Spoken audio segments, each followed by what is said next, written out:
Здравствуйте, Мгм. Азамат Нурланович, меня зовут Алтын, я являюсь журналистом компании GT Global, и сегодня у меня к вам несколько вопросов. Итак, первый вопрос. Либо вы немного рассказать о себе, о своей работе, о своей профессии. Мгм. Так, здравствуйте, рад знакомству. Так, меня зовут Ишмухаметов Азамат Нурланович. Сейчас здесь я являюсь постдок scholar. Это позиция в Назарбаевском университете называется после докторантуры, в принципе, там, и до преподавателя, до профессорского состава, в принципе, там, это называется там, промежуточная такой позиция. Сейчас я в основном занимаюсь исследованием. У меня вот исследование в области робототехники. Я создаю железо, основные, в принципе, там, конструкции, железо, дизайн, его электронные, в принципе, плату, да, вот это электронику строим, и потом программирование. И в том числе мы используем некоторые элементы там, искусственного интеллекта при программировании роботов и при управлении тоже. А вот в каком возрасте вы начали увлекаться данной сферой? Ой, это было робототехника, знаете, это было увлечение, это было в 10 классе, примерно в 10 классе. Ну, если было, конечно, желание было до, конечно, со школы, но каждым годом она только усиливалась. И единственный, в принципе, это момент, когда в Японии, короче, я уже осознал, что хочу реализовать это. А были ли у вас когда-нибудь сомнения в выборе данной профессии или вообще, в работе? Вообще никогда не было сомнений. А с какими вызовами и проблемами, связанными с программированием, робототехникой, вы сталкивались в своей работе?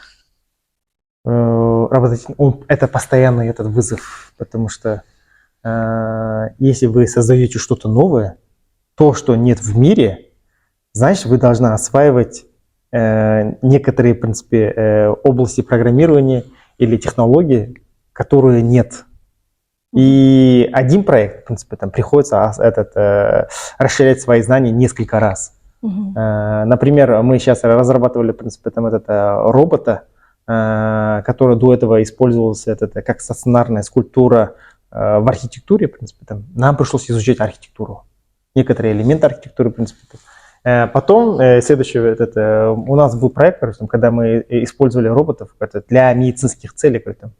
И нам приходилось, в принципе, там, базовые курсы медицины, в принципе, там, осваивать, в принципе, читать лекции, некоторые слушать, читать статьи касательно именно в этой области, чтобы фокусироваться. Ну, постоянно, мы постоянно работаем, постоянно двигаемся именно в этой области. Хорошо, спасибо. А знаете ли вы что-нибудь про нанопрограммирование? Что это такое и вообще как оно отличается от других видов? Ну, если честно, там, я никогда не слышал, в принципе, там, касательно нанопрограммирования, маловероятно. Но, возможно, я догадываюсь, в принципе, там, то, что это нанопрограммирование. Наверное, как функцию в коде, короче, там, наверное, под функцию, короче, наверное, подписывает, прошивает, или там, пишут, чтобы было внутри это какой-то определенной функции. А вот что вы думаете о новой тенденции, точнее про нейросети, которые там пишут за нас дипломки, работы, фотографии делают живыми? Это хорошо. Хорошо? Но еще раз, в принципе, там, нейронные сети, искусственный интеллект и чат GPT, который мы используем, да, в принципе, это только инструмент. Это инструмент, это, знаете, это такой инструмент, это как нож или огонь. Это, знаете, это самое прекрасное создание, в принципе, там, человечества, это которое, первое его, короче, там, открытие, это было огонь, да, с помощью огня, короче, они готовили, в принципе, там, они строили, благодаря огню, в принципе, они научились, в принципе, там, добывать металл. А касательно чат GPT, вот это искусственный интеллект, искусственный интеллект, это искусственный интеллект, у искусственного интеллекта никогда не будет его своей амбиции. И так что бояться от искусственного интеллекта, короче, там, что он возьмет и завоюет нас, знаете, как говорил когда-то Капица, вот гениальный профессор, и мир погубит глупый дурак. Вот. Этот человек погубит, может погубить. А вот касательно искусственного интеллекта, это хороший инструмент. Рано или поздно мы к этому по-любому придем. Лучше надо научиться его правильно использовать. У нас же я вот знаю этот момент, когда, знаете, первые калькуляторы вышли. И все такие пошли. Вот точно так же, как ChatGPT. Ой, вот наше поколение будут тупеть, Ну, не произошло же этого. А потом, как только начали, в принципе, там компьютер, то же самое. Люди не будут думать Ну, сейчас же наоборот, в принципе, там. И вы что думаете, там люди перестанут думать, да? Нет, наоборот же стало. Наоборот, сейчас мы думаем больше, чем до этого нам было. Говорю, там, сейчас люди страдают, в принципе, там, многие бессонницы из-за того, что много думают. И сейчас трудоголиков стало намного больше, чем тогда. Так что работы стало намного больше, и я не думаю. А вот касательно ChatGPT, да, у меня там надо использовать его в правильном направлении. Если научимся использовать правильное направление, да, у нас никаких проблем не будет. Мгм. А есть ли у вас какой-нибудь проект, которым вы гордитесь, который вам запомнился на всю жизнь? Ну, естественно, все проекты запомнились вам на всю жизнь, но какой-то самый отличительный. Блин, есть один проект, который докторская диссертация, кажется, вот этот проект, который мы делали, я горжусь именно тем, что в рамках этого проекта я создал один механизм, который, он такой примитивный пассивный механизм, он стал популярнее, чем сам робот, потому что он мог, это простая методика, может компенсировать натяжение кабеля без помощи никаких двигателей. Вот эта компенсация, это то, что я придумал, да, этим я горжусь. И благодаря этой технологии нам удалось реализовать робот, который мог собирать помидоры. И, наверное, да, сейчас но, к сожалению, массовое производство мы еще его не внедрили, но все равно этот робот дал нам, именно вот этот проект, дал нам очень большой толчок. В целом мне он дал толчок. И сейчас те знания, которые я получил именно в этой проекте, оно прям помогает. Знаете, это как порох. Мы оттуда много чего получили, и это как потенциал, в принципе. Мы прям оттуда получили и идем по этой инерции. А вот для людей, которые не разбираются, допустим, в робототехнике, в программировании, могли бы вы сказать, допустим, насколько это сложно, что же там нужно им, такие основы? С чего вообще нужно начать? Вот это самое сложное, в принципе, в робототехнике мы не просто так делаем роботов, чтобы делать просто так. Мы сначала находим проблему, и потом мы изучаем проблему. Это изучение проблемы. И потом, когда изучаете проблему, есть такая вероятность, которая, какие-то разные проблемы выходят, да, и технические решения. Можно ли его заменить техническим решением? Например, на заводах, там, где опасно для людей, в принципе, они заменили роботом, да? Там, где движение, эти операции повторяемость, там заменили роботом, это легко. А теперь в нашем случае, в принципе, мы хотели сделать так, чтобы не человек, а робот делал инспекции в тех местах, где человеку опасно.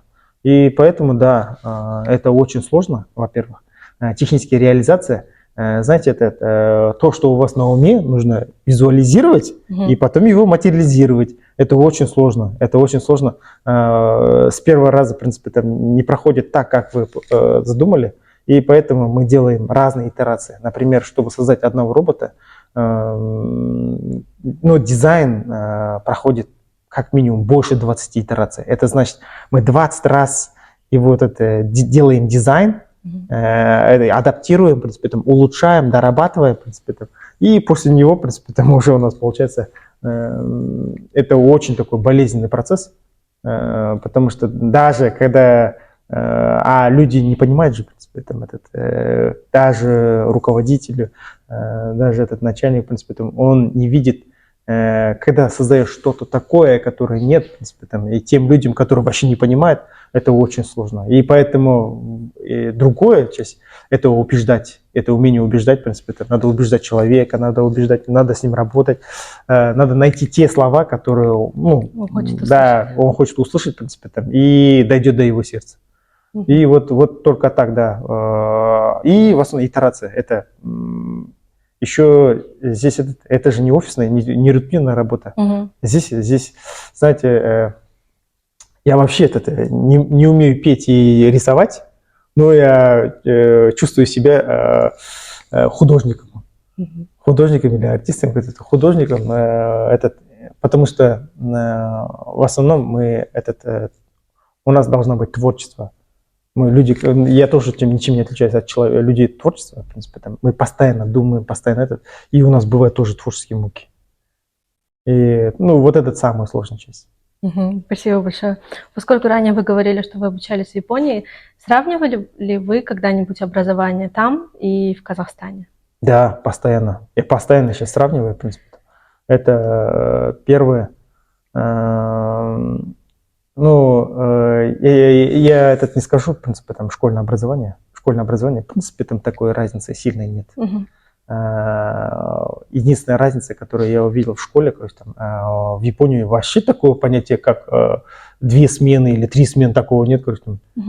Когда мы разговаривали, они были в шоке. То, что я сказал.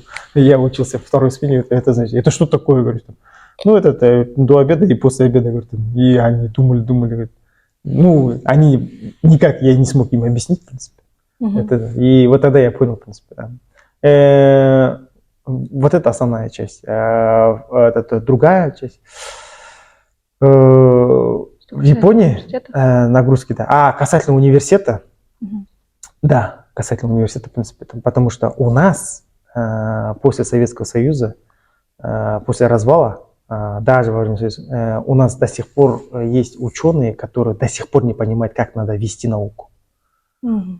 И это вести науку. И еще одна вещь. Японцы никогда не позволят глупому человеку возглавлять какой-то целый институт или что-то такое. Поэтому вот это самое главное. И у них, когда они выбирают, в принципе, человека или руководителя, они сами должны поставить того человека. Япония, там есть такое качество, когда если 10 японцев в одной группе, 100% вы можете быть уверены, что вот эти 10, они выберут из этих других, в принципе, из этой группы, в принципе, одного лидера. И вот этот лидер, он будет управлять. Там, где отсутствует лидер, всегда сплошные проблемы. А у нас как... у нас все хотят быть лидерами, в принципе. Все хотят быть нападающими, все хотят быть лидерами, все хотят быть президентами. Нет такого, в принципе, которого могли работать. Я до этого говорил, в принципе, такую цитату. Наверное, один казах, один японец. Казах, наверное, на голову будет выше стоять. По общим знаниям. А если 10 на 10 против, 10 японцев будут на 10 голову выше стоять, чем наши 10 казах. Потому что они друг друга дополняют, в принципе, они умеют работать. И вот это умение, да, то, что... еще этот момент... Это народ терпеливый, народ толерантный, терпеливый. И поэтому то, что это достижение этого народа, это не сказки. Это вещь, которую каждый человек занимается своей работой и выполняет эту работу. И ничего такого сверхъестественного нет. Просто нужно, в принципе, взять, рассредоточиться, в принципе, работать. И назначать тех людей, которые прошли огонь, воду и медные трубы. Вот этим, наверное, отличаемся. А в основном, в принципе, А остальное, думаю, достижимо. А вот вы заговорили насчет лидера. Были ли вы когда-нибудь лидерами? Насколько это сложно, если да? Да. Я никогда не стремился к этому. Я никогда не стремился ни к власти, ни к лидерству, в принципе. Но если люди меня назначили, в принципе, меня тогда назначили в Японии, первый раз, когда меня попросили, было невежливо им отказывать, потому что люди на меня надеются. Если они надеются, в принципе, это нужно до конца довести. Нет такого, в принципе, я просто отказал, и другой человек взял, нет, я хочу стать лидером. Нет такого, в принципе. Лидером становится только тот человек, в которого все поверили, а не того человека, который возьмут, вот сегодня, вот этот лидер. Нет такого, не бывает. Есть ли у вас еще какие-нибудь интересные истории из Японии? что могло бы помочь нам, казахстанцам, студентам, работникам? Ну или просто интересная какая-нибудь история? Ой, интересных историй много. Или шокирующая, которая может нас шокировать? Ну, есть одна шокирующая история, в принципе, в Японии. Ну, вы, наверное, знаете, японцы любят алкоголь. Мгм. Алкоголь по-японски называется саке. Мгм. Саке, короче, они, о саке, этот алкоголь, они любят пить. И мой руководитель, он тоже любил пить. Но он не был алкоголиком, в принципе. Ну, он пьет, в принципе. А на следующий день работает как огурчик. И многие вещи, короче, там у нас вот формально, японская бюрократия, это ужасно страшно. Это, знаете, это была наша бюрократия, это в начале нулевых, 90-х годов, знаете, вот это, когда до ЦОНа, короче, то, чтобы там неделями, да, месяцами мы удостак или там удостоверение, или там паспорта не могли получить. Вот это примерно вот это. И вот это надо умножить еще на 2. Примерно, Вау. да. Это ужасно прям вот это. И бюрократия, короче, там это. И когда вот такие вещи, когда не проходили, делали неформальные встречи, в принципе. Каждая среда нового месяца мы собирались, это называется изакая. Изакая – это там, где пьют. Мы пили, и руководители подходили, и руководитель спрашивал такие вещи. Ну, есть такие моменты, которые вам сложно, говорят. И давай мы и в этой неформальной обстановке, короче, мы решали вопросы. И, знаете, чудным образом на следующий день, не пройдет даже ни дня, в принципе, вот это все решается.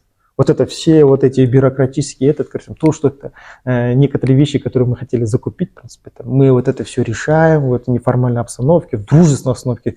Ну, когда человек пьет, в принципе, он расслаблен, в принципе, и он осваивает, вся информация, которая там осваивается там легко. И вот так мы решали некоторые проблемы. Хорошо, спасибо. И еще был вопрос. Вы именно в школе там обучались или уже когда высшее образование, университет? Университет, степень магистра и доктора. Ага. Да. А было ли за период вашего обучения какие-нибудь такие вот сложные ситуации, допустим, с преподавателями, вот как сейчас у нас может быть, что там, скандалы? Такого не было. Такого Или, не допустим, было. Единственная проблема была у преподавателя, с моим руководителем. Он был занятой человек, и у него постоянно не хватало времени. И я между ними, я его ловил и разговаривал только тогда, когда он с одного билдинга, с одного корпуса в другой ходил. И тогда я рядом с ним ходил до этого корпуса, и вот это у меня был такой 5 минут, 10 минут. И тогда я ему успевал все объяснить, в принципе, и получить его одобрение, и дальше двигаться. И вот такие моменты были. Они супер заняты, многие японцы супер заняты, и в этом плане. А касательно сложности ужасно было. У меня бакалавр был Алматинский политех, и вот тогда я понял разницу нашего университета и японских университетов. Мне пришлось все то, что было с бакалавра этого, в принципе, все заново, прям с нуля начать обратно. И был стресс, да, это был очень стресс. И вот это программирование, уровень того программирования, которое мы проходили, вообще это было небо и земля. И те знания, которые в области робототехники, например, 3D-моделирование, дизайн, да, и электроника, которую мы были очень далеки. Но, к счастью, LabMate, да, которые мои друзья именно по лаборатории, они мне помогли. Вот эта система, вот то, что хорошая система, называется сэмпай кохай. Сэмпай – это старшие ученики. Вот эти старшие ученики мне помогли. Благодаря им, да, если честно говоря, не преподаватели помогают, а старшие ученики. Старшие ученики приходят, в принципе, я к ним подходил и спрашивал, у меня вот такие проблемы, можешь помочь? И они всегда помогали. Вот насколько я знаю, если они знают, в принципе, они всегда помогали, а вот эти все программы, эти все базовые знания, которые сейчас я использую, это я от своих сэмпаев взял. Сэмпай, а кохай – это младший ученик. Так, спасибо. У нас, кажется, в каком-то плане надо внедрить это. А вы преподаете? Да, я сейчас преподаю, да. Я преподаю Но здесь другие сложности. У нас другая культура, во-первых. Очень сложно, очень сложно. И поэтому в группе вот это я делаю таким образом, чтобы студенты собирались в группу, и они командой могли решить что-то такое. Ну, проект, короче. И я обязательно проверяю его вклад в эту группу, ну, в этот проект, короче, вот это, чтобы не один человек работал за троих, короче, а чтобы все вместе там сбалансированно работали. Были ли у вас когда-нибудь студенты, которые вот прям были похожи на тех же японцев? Ну, хотя бы что-то примерное. Или Сейчас, да, есть. Сейчас есть. Надежда, значит, есть. Есть. Ой, надежды очень много, да. Вот это. Надежды есть, конечно, там. У меня же много студентов, по идее. У меня было много студентов касательно, ну, очень толковых. Один из основных проблем Назарбаевского университета – это удержать этих студентов. Потому что после определенных курсов…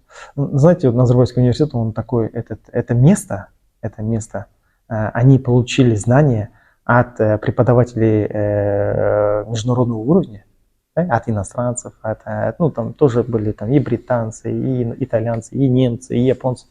После этого они уже осознают, что зарубежные вузы для них это несложно. Потому что они уже здесь, в принципе, получили качественное образование. И вот это как бы, это у них Назарбаевский университет, это как ключ их амбициям. В принципе, оно прям пробуждает их, чтобы они дальше открывали для себя другие страны. И вот поэтому тут самая главная проблема – это удержать. Сложно, очень сложно удержать. И вот буквально. Ну да, буквально мы как преподаватели, профессора, ну там подходим, унижаемся и просим их оставаться. Но, конечно, это их жизнь, поэтому мы только радуемся, да. А нам каждый год приходится там все больше и больше работать и готовить своих новых специалистов. Спасибо большое. Вот последний вопрос. Какой самый важный совет вы бы дали сомневающимся в себе людям, которые хотели бы начать или которые боятся начать? И тем же нашим участникам конкурса Open Space. Вот об этом я постоянно думаю. Знаете, у меня в жизни никогда не было таких особых сомнений. Ну, практически никогда не было, в принципе. Я делал то, что любил, и то, что люблю сейчас. Это очень важно. И для меня вот деньги были второстепенными. Я хотел просто реализовать. Есть некоторые вещи, в принципе, хочется просто реализовать. Знаете, выбирать робототехнику. Лучше, если есть какие-то сомнения, в принципе, там лучше не начинать. Потому что там сомнение, оно постоянно… сомнения будут постоянно. Это постоянно будет. Это, знаете, это в темной комнате искать черного кота, в принципе, ну, там черную кошку или это такое чувство, знаете, вы в пещере, и света нигде нет, короче. И нужно ориентироваться, нужно чувствовать. И надо верить. И у нас были некоторые проекты, которые мы полгода работали, и в конце это оказалось тупиковым. И тогда некоторые мои лабмейты, ну, там, студенты, у них началась депрессия. Ну, представляете, у нас была интенсивная работа, в принципе, там полгода мы работали, а оказывается, она не работает впустую. Но у нас и вытаскивать студента от депрессии очень сложно. Когда у человека депрессия, это очень сложно. И мы, как преподаватель, мы должны их мотивировать, постоянно мотивировать, и чтобы следить за тем, чтобы огонь в их внутри, в принципе, не погас, мы постоянно должны подпитывать этот огонь, в принципе, какими-то новыми, я бы сказал, обещаниями.